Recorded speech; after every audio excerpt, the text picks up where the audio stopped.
La grande libation se veut une manifestation spirituelle à caractère traditionnel dédiée aux mânes des ancêtres et pour honorer les anciens présidents du Bénin défunts, de même que les martyrs du 16 janvier 1977. Cette séance de recueillement, de prière et de libation vise non seulement à implorer leur indulgence et leur intercession sur les filles et fils du Bénin pour la paix et la cohésion, mais aussi à préparer les populations à accueillir la nouvelle année. Le professeur Maouyon Kakpo, président du comité des rites Vodou au Bénin, salue l'initiative. Le culte des ancêtres chez nous et au-delà de chez nous, dans l'humanité, le culte des ancêtres est la première religion des humains, avant que les autres religions ne viennent.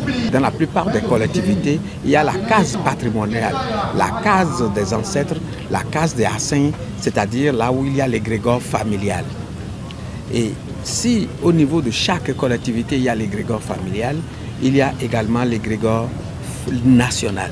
Et c'est cet égrégore national qui est sollicité ici pour que l'esprit de ceux-là qui ne sont plus, mais qui vivent toujours avec nous, que cet esprit-là puisse nous conduire dans la prospérité, dans la fraîcheur, dans la paix.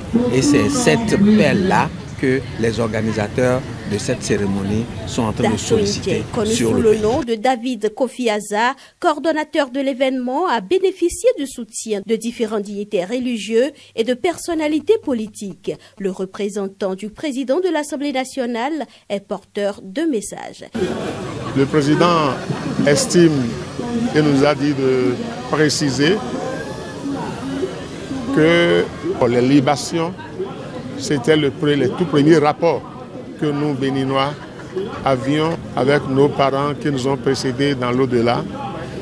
Et il estime que c'est à bon droit que cet événement soit initié sur le plan national et se dit disponible à l'accompagner tel que faire se peut. Sa Majesté Sosa Foli Aon Ayayi, roi des Gains du Bénin et parrain de l'événement, se dit rassuré que les prières dites à l'occasion de cette grande libation contribueront à entretenir la paix dans le pays. C'est une initiative louable, une initiative de paix, une initiative d'harmonie, une initiative en fait de cohésion et de convivialité, surtout de solidarité. Nous pensons que tous nos ancêtres, toutes nos divinités nous ont écoutés et nous écouterons et la paix va régner au Bénin jusqu'à l'éternité, comme l'avaient souhaité nos ancêtres, ceux qui ont combattu pour ce pays, tous ceux qui se sont donnés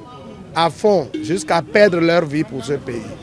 Et nous croyons sincèrement que cette initiative qui réunit autant de têtes couronnées et de dignitaires, la langue de toutes ces personnalités, toutes ces personnes et tous ces vénérables peuvent contribuer à la paix.